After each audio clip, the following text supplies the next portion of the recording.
Special officer পদের জন্য ন্যূনতম যোগ্যতা কি কি এবং আবেদন প্রক্রিয়া কেমন, কবে থেকে আবেদন করা যাবে? ব্যাকগ্রাউন্ড চেকে পাশ করার পরে তাদেরকে একটা হায়ারিং পোল হবে, সেখানে তার একটা নির্দিষ্ট 5 থেকে 6 মাসের ভিতরে হায়ারিং পোলে আসলে মূলত একটা মেইন যে ফর্মালিটি, মেইন যে জায়গাটা, সেখানে সবাইকে একটা ইন্টারভিউর মাধ্যমে তারা যেটা সেখানে দেখে। প্রাথমিক পর্যায়ের এই চাকরিতে প্রবেশ করতে গেলে আমার বয়স কত লাগবে, শিক্ষাগত যোগ্যতা কি হবে এবং বেতন স্ট্রাকচার বা বেতন স্কেলটা কি থাকবে, বা বছরে কি কি আর কি কি সুবিধা পাওয়া যাবে? রিসেন্টলি তারা আমাদের একটা স্যালারি ইনক্রিজ করছে, সেটা হচ্ছে $5,000। এটা হলো ওয়াইফোন ডিডাকশন সিস্টেম। স্পেশাল অফিসার পদের জন্য ন্যূনতম যোগ্যতা কি কি এবং আবেদন প্রক্রিয়া কেমন, কবে থেকে আবেদন করা যাবে এবং কবে নাগাদ শেষ হবে? এই বিজ্ঞপ্তিটি আমি যতদূর জানি এই মাস থেকেই শুরু হওয়ার কথা ছিল, এখন বোধহয় একটু পিছিয়েছে। তারপর আপনার কাছ থেকে বিস্তারিত জানতে চাই জনাব ইকবাল মোর্শেদ।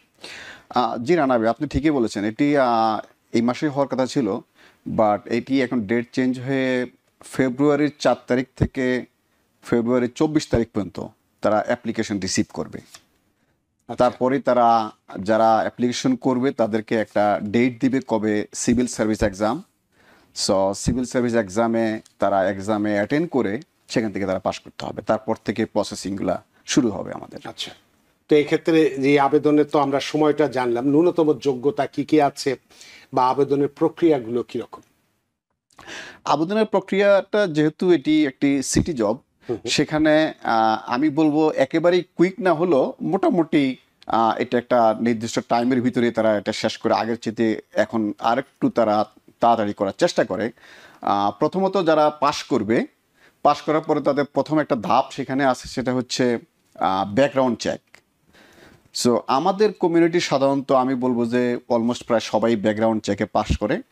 ব্যাকগ্রাউন্ড চেকে পাশ করার পরে তাদেরকে একটা হায়ারিং পোল হবে, সেখানে তার একটা নির্দিষ্ট 5 থেকে 6 মাসের ভিতরে হায়ারিং পোলে আসলে মূলত একটা মেইন যে ফর্মালিটি, মেইন যে জায়গাটা, সেখানে সবাইকে একটা ইন্টারভিউর মাধ্যমে তারা যেটা সেখানে দেখে যে এই অফিসার সেই কাজটা ঠিকমতো করতে পারবে কিনা, সে ঠিকমতো অন্যদের কথা বুঝে কিনা এবং সে যেই কথা বলে সে অন্যরা তা বুঝে কিনা। সো এই জিনিসগুলো যখন তারা কনফার্ম হয়ে যায় এবং তার ব্যাকগ্রাউন্ড চেক কনফার্ম সব কিছু পজিটিভ, দেন তারা তাকে হায়ার করে। হায়ার করার পরও আমাদের আরও কিছু প্রসেসিং আছে সেখানে। This is not a final, then তাকে যেতে হবে psychological exam, which is like 700 or 800 question থাকে, সেখানে একটা সাইকোলজিক্যাল এক্সাম আছে, মনস্তাত্ত্বিক পরীক্ষা যেটাকে বলে। তারপরে সেটা আছে, রিটেন পরীক্ষা আছে, তারপরে একটা ভাইভা আছে। ওই প্রসেসিংয়ে তার মেডিকেল এভরিথিং কমপ্লিট হওয়ার পর তাকে একাডেমিতে যেতে হবে। মোটামুটি ওইভাবে ওই প্রসেসেই কাজটা অল্প সময়ের ভিতরে কমপ্লিট হবে আর কি। যেহেতু আমরা তো জানি যে চাকরি যদি আমরা করি বা আমেরিকায় যারা আসছি অনেক বড় স্বপ্ন নিয়ে আমরা আসি, এবং এখানে শুধু চাকরির পাশাপাশি সম্মান, অর্থ দুটোই আমরা চিন্তা করি। এক্ষেত্রে আপনার কাছে জানতে চাইবো যে প্রাথমিক পর্যায়ের এই চাকরিতে প্রবেশ করতে গেলে আমার বয়স কত লাগবে, শিক্ষাগত যোগ্যতা কি হবে এবং বেতন স্ট্রাকচার বা বেতন স্কেলটা কি থাকবে, বা বছরে কি কি আর কি কি সুবিধা পাওয়া যাবে? খুব গুরুত্বপূর্ণ কথা বলছেন রানা ভাই। সেটা হচ্ছে তার আগে আমি মূলত একটা কথা বলি, সেটা হচ্ছে আপনি জানেন এটি হসপিটাল পুলিশ, এটি একটি one of the law enforcement agency in the New York City. So এখানে ল এনফোর্সমেন্ট এজেন্সির জবটাতে অন্যান্য জবের চেয়ে কিছু কিছু ফ্যাসিলিটিস একটু বেশি থাকে, কিছু কিছু ডিফারেন্সেস থাকে তারা যেগুলো তারা পায়। যেমন ফর এক্সাম্পল আমি বলবো, আমরা দেই আপনার ইউনিফর্মের জন্য প্রতি বছর $15,000 পাই, $1,500 প্রতি বছর আমরা এটা পেয়ে থাকি, যেটা সাধারণত অন্যান্য জবে এটা হওয়ার কথা না। এবং এর বাইরে যেটা আপনি উল্লেখ করলেন, আমাদের একটা গুড নিউজ হচ্ছে এই রিসেন্টলি তারা আমাদের একটা স্যালারি ইনক্রিজ করছে, সেটা হচ্ছে $5,000। এটা হলো ওয়াইফোন ডিডাকশন সিস্টেম। আচ্ছা, এটা একটা নতুন system New York city public হসপিটালগুলোতে অলরেডি চালু হয়ে গেছে এবং কিছু কিছু জায়গায় এখনো বাকি আছে, আস্তে আস্তে এটা শুরু হবে। সমস্ত অফিসাররা সে তার যতদিনই চাকরি বয়স হোক না কেন, সবাই on top of their salary they will get another $5,000 every year. এর বাইরে আর একটা কিছু কিছু আমাদের ফ্যাসিলিটিস আছে যেখানে তারা একটা ফায়ার গার্ড লাইসেন্স যাদের আছে তারা অ্যানাদার $2,000 মতো এক্সট্রা পাচ্ছে তারা। সো এখানে 5,000 এবং এক্সট্রা 1,500 এবং অ্যানাদার 2,000, এই ইনকামটা টোটালি আলাদা on top of the salary. তো এটা একটা বড় ধরনের বেনিফিট আমাদের ল এনফোর্সমেন্ট অফিসারদের জন্য, বিশেষ করে যারা হেলথ অ্যান্ড হসপিটালে কাজ করছে। তো এক্ষেত্রে যেটা ইনিশিয়াল যখন আমি প্রবেশ করব তখন বেতন স্কেলটা কত হচ্ছে, 1 বছর পরে কত হচ্ছে, 2 বছর পরে কত হচ্ছে, যেটা অন্যান্য ক্ষেত্রে অনেক চাকরির ক্ষেত্রেই হয় না, কিন্তু এই ক্ষেত্রে হচ্ছে যতটুকু আমি জানি সেটা যদি আপনি একটু বলেন যে কত দিয়ে আমাদের শুরু হয় এবং 5 বছর পরে কত পর্যন্ত বাড়ে। সুন্দর একটা প্রশ্ন করছেন আপনি। এটা একটা গুরুত্বপূর্ণ। আমরা অনেক সময়ই যখন কোনো জবে ঢুকি সাধারণত আমরা দেখি যে আসলে স্যালারিটা কত আছে, হ্যাঁ, কিন্তু স্যালারি একমাত্র জব আমি বলবো ল এনফোর্সমেন্টে যেখানে স্যালারি কিন্তু যা দিয়ে শুরু হয় তা কিন্তু থাকে না, এটা কিন্তু খুব দ্রুত জাম্প করে। সো ল এনফোর্সমেন্ট জবটা এটা অন্য একটা এই ধরনের একটা জব যেখানে 5 বছর করার পরে আপনি দেখা গেছে যে 5 বছরের ভিতরে আপনার $20,000 to $25,000 আপনার স্যালারি জাম্প করছে, যেটাকে অন্য অন্য জবে যেখানে $2,000 থেকে $3,000 জাম্প করে সেখানে। তো এটা একটা গুরুত্বপূর্ণ জিনিস। আরেকটা জিনিস হচ্ছে new York City health and hospital, এই নিউ ইয়র্ক সিটিতে যে সমস্ত জবে সবচেয়ে বেশি ওভারটাইম তার মধ্যে একটা হসপিটাল পুলিশ। আমাদের প্রচুর ওভারটাইম। সো ইনক্লুডিং ওভারটাইম একজন নিউ অফিসারও they can make $80,000 to $100,000 every year. মাশাআল্লাহ, they can make $80,000 to $100,000. So they have a lot of overtime. So এটা এক ধরনের বড় ধরনের সুবিধা। আপনি যদি কেউ যদি সময় দিতে পারে সে ইচ্ছা করলে ওখান থেকে টাকা মেক করতে পারে। এর বাইরে আমাদের যেই বেনিফিটগুলো আছে সেটা তো গভর্নমেন্ট জব হিসাবে যে বেনিফিটগুলো থাকে, যেমন রিটায়ারমেন্ট বেনিফিট। আপনি দেখেন 41 million working people in the United States, they don't have sick pay, they don't have holiday pay, তারা কাজ করে। এমনকি আপনি জানেন নিশ্চয়ই অনেকেই কিন্তু এই দেশে 60 ঘন্টা কাজ করে, 70 ঘন্টা কাজ করে, বাট 40 ঘন্টা পরে যে টাইমটা তারা কাজ করে তারা কিন্তু ওভার টাইম পায় না, সেটা জাস্ট রেগুলার পে। সো আমাদের এখানে 37.5 আওয়ারের পরে যে যত সময় কাজ করবে সেই টাইমটা ওভার টাইম হিসাবে কাউন্ট করবে। এবং ওভারটাইমের বেতন তো সাধারণ সময়ের থেকে অনেক বেশি, 1.5 সাধারণত 1.5 আসে। এবং অন টপ অফ দ্যাট আপনার প্রতি বছর 12টা হলিডে আছে, 12টা হলিডে পাবে এবং সিক ডে পাবে এবং অ্যানুয়াল লিভ পাবে। একটা লোক সারা বছর কাজ করলো, সে হয়তো বছরে 1 মাস 1.5 মাসের জন্য কোথাও ভ্যাকেশনে গেল, ঘুরতে গেল। সো অনেক জবে যেটা সাধারণত হয় না সেটা এখানে পাচ্ছে। সো অনেক ধরনের বেনিফিট এখানে আছে। এর বাইরে আরেকটা বেনিফিট এখানে আছে যেটা এটা অনেক জায়গায় ল এনফোর্সমেন্টে আমি বলবো যে জব এই বেনিফিটটা আছে, সেখানে হচ্ছে আপনার প্রমোশনের ক্ষেত্রে।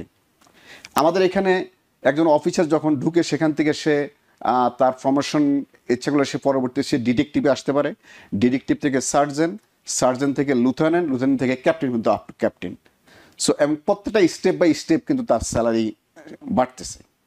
সো এটা একটা আমি বড় ধরনের অপরচুনিটি, বিগ অপরচুনিটি। তাহলে এক্ষেত্রে আমি যেটা বলছিলাম যে আমরা তো সবসময় যেটা চাই যে আমি যখন একটা সার্ভিসে বা আপনি একটা চাকরিতে যাব, বিশেষ করে সরকারি চাকরিতে যাব, তখন অবশ্যই, কারণ সবসময় একটা ধারণা আছে যে আমাদের বিশেষ করে আমেরিকায় সরকারি চাকরি থেকে বেসরকারি চাকরিতে বেতন বেশি পাওয়া যায়, এরকম একটা কথা আছে। কিন্তু সেক্ষেত্রে আপনার কাছে যেটা আমি জানতে চেয়েছিলাম যে আমাদের ইনিশিয়াল বেতনটা কত শুরু হবে। আমার কাছে একটি চার্ট আছে, আমি বলি দেখুন বিষয়টি সঠিক কিনা। যে স্পেশাল অফিসারের বেতন যেটা একদম যোগদানের সময় যখন শুরু হয়, যেটা বলেছিলাম $39,206 দিয়ে শুরু হলো, ঠিক 1 বছর পরেই সেটা $40,502 যাচ্ছে। 2 বছর পরে দেখছি $41,797 যাচ্ছে। 3 বছর পরে $43,093 যাচ্ছে। 4 বছর পরে $44,388 হচ্ছে এবং 5 বছর পরে সেটা বৃদ্ধি পাচ্ছে $56,508। এটা তো অনেক একটা বড় সুযোগ। যাই হোক, বাট আপনি যেটা বললেন এটা কিছু অংশে কারেক্ট, কিছু অংশে ফুললি কারেক্ট না। ফুললি কারেক্ট না এই কারণে, এখানে তারা কিন্তু ওই ডিটেলস ওখানের মধ্যে একটু বলে দিছে, এর বাইরেও এটার সাথে কিছু অ্যাড হবে, $5,000 অ্যাড হবে, সেটা যে special officer weapons detection, right, exactly, system training, এগুলো কিন্তু এটা 5,000 যোগ হ্যাঁ, হবে। সো ওখানে অ্যাড হলে কিন্তু এই স্যালারিগুলো আরো আরো বেড়ে বেড়ে যাচ্ছে, যাচ্ছে। আরো জাম্প করতেছে উপরের Right. দিকে। সো এর এখানে আরেকটা হচ্ছে যখন নাকি তার আমাদের যেই কন্ট্রাক্ট, কারণ আপনি জানেন যে স্যালারি যখন বাড়ে প্রত্যেকটা কিন্তু প্রতি 5 বছর পর একটা কন্ট্রাক্ট হয় গভর্নমেন্টের সাথে। তো আমাদের কন্ট্রাক্ট, পুরানো যে কন্ট্রাক্টটা সেটা এই বছর শেষ হয়ে যাচ্ছে। তো আগামী April, that means after like 5-6 month, then we will get the new contract. So new কন্ট্রাক্টে আমাদের এই স্যালারিটা আরো অনেক বেশি আরো বাড়বে। বাড়বে। এখন যেটা বললাম ইনিশিয়াল এইটার থেকে সাথে অনেক বেশি বাড়ছে। এর থেকে আরো বাড়বে। প্রিয় দর্শক, নিশ্চয়ই বুঝতে পারছেন যে আসলে কতটা সুযোগ এই চাকরিতে। আপনাদের এই চাকরিতে আসলে কাজের ধরনটা কেমন? গুরুত্বপূর্ণ একটা কোশ্চেন। আসলে এটা কমিউনিটি অনেকেই জানে না যে এটা আবার কি ধরনের কি কাজ কি। তো সেখানে মূলত as a law enforcement officer হিসাবে আমরা যদি ল এনফোর্সমেন্ট অফিসার, আমাদের মূলত কাজটা হচ্ছে protect public life and property and preserve piece. আমরা সেখানে মানুষের জীবন সম্পদ সেফটি দিয়ে রক্ষা করে আমরা সেখানে একটা শান্তি স্থাপন করি। তো new York City health and hospital is the largest health care facility in the United state.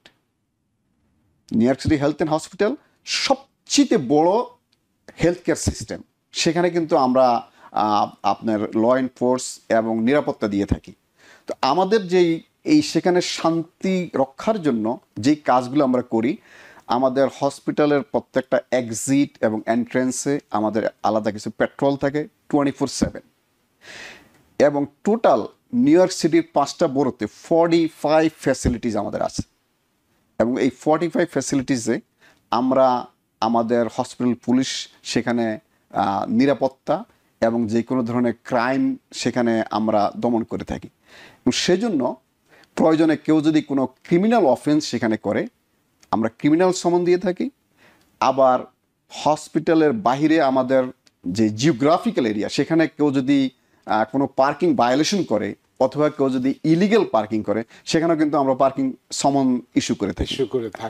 On the top of that, even কেউ যদি কোনো ল ব্রেক করে আমাদের জিওগ্রাফিক্যাল এরিয়াতে, সেই ক্ষেত্রে আমরা প্রয়োজনে তাদেরকে অ্যারেস্ট করি, এবং অ্যারেস্ট করার পরে তাদেরকে প্রয়োজনে যে প্রসিডিং আছে সেগুলো আমরা আনটিল কোর্ট পর্যন্ত আমাদের কাজকর্ম, আমাদের কাগজপত্র আমরা সাবমিট করতে হয় আমাদেরকে। শেষ প্রশ্ন, হাতে আমাদের সময় নেই, যে কারণে যদিও আরো কিছু প্রশ্ন আমরা হয়তো করতে পারতাম সুযোগ সুবিধা সংক্রান্ত। শেষ প্রশ্ন হচ্ছে যে আপনাদের এই চাকরিতে আসার জন্য কি সিটিজেনশিপ থাকতেই হবে, নাকি গ্রিন কার্ড হোল্ডার যারা আছে তারাও ঢুকতে পারবে? Actually no, the New York City health and hospital, এবং যেহেতু আমাদের এই জবটা একটা law enforcement agency, so law enforcement এজেন্সিতে কখনোই কোনো গ্রিন কার্ড আপনার রিকোয়ার্ড হচ্ছে সিটিজেনশিপ। সো যে কোনো লোক এখানে আসতে হলে প্রথম শর্ত হলো তাকে সিটিজেন হতে হবে, ইউএস সিটিজেন হতে হবে। আচ্ছা, ইউএস সিটিজেন হতে হবে এবং তার মোর দ্যান 20 ইয়ার্স ওল্ড থাকতে হবে, হাই স্কুল গ্রাজুয়েশন থাকতে হবে, এই জিনিসগুলো, এবং তাকে নিউ ইয়র্ক সিটি রেসিডেন্স হইতে হবে। যেহেতু সে 5টা বড়োর মধ্যে যে কোনো একটা বড়োতে সে বসবাস করে, দ্যাটস ওকে। আচ্ছা, তাকে এই জিনিসগুলো থাকতে হবে। এটাই মূলত।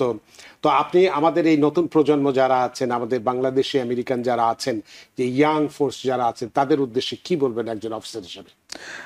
তাদের উদ্দেশ্যে আমি বলবো, যেহেতু আমি বলবো যে অনেকের ড্রিম থাকে তারা they become a law enforcement officer, become a police officer.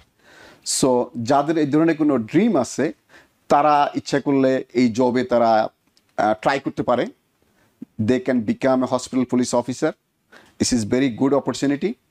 এবং আমি বলবো যে আজকের এই যে আমাদের যে প্রোগ্রামটা, এটার মাধ্যমে একটা সুবিধা হলো, যেহেতু ফেব্রুয়ারির 4 তারিখ থেকে তারা পরীক্ষায় অ্যাটেন্ড করতে পারবে। যারা ইন্টারেস্টেড তারা তার পূর্বেই মোটামুটি কিছু প্রস্তুতি নিতে পারে। তারা তার পূর্বেই তাদের যে বিভিন্ন পেপারসগুলো তারা রেডি করতে পারে। ফর এক্সাম্পল, তাদের যেই বাংলাদেশ থেকে যারা পাশ করে আসছে তাদের সার্টিফিকেটগুলোকে তাকে ইভ্যালুয়েট করতে হবে, এই চাকরির জন্য, বিষয়গুলো। তারা এর ভিতরে তারা সার্টিফিকেট গুলো থেকে ইভ্যালুয়েট করে তারা মোটামুটি ভাবে তারা রেডি থাকতে পারে, যখনই ফেব্রুয়ারি আসবে তখনই যাতে তারা অ্যাপ্লাই প্রস্তুতি করতে নিতে পারে। অনেক ধন্যবাদ জনাব ইকবাল মোর্শেদ আপনার এই চমৎকার আলোচনা এবং চমৎকার সংবাদটা পরিবেশন করার জন্য, যাতে আমাদের তরুণ প্রজন্ম যারা আছেন, বাংলাদেশি আমেরিকান যারা আছেন, তারা এখানে যেতে পারে এবং চাকরি করে তারা পরবর্তীতে পড়াশোনাও করতে পারেন, সেক্ষেত্রেও কোনো বাধা নেই। নিউ ইয়র্ক থেকে সম্প্রচারিত TVN 24 টেলিভিশন বিশ্বজুড়ে বাঙালির কণ্ঠস্বর।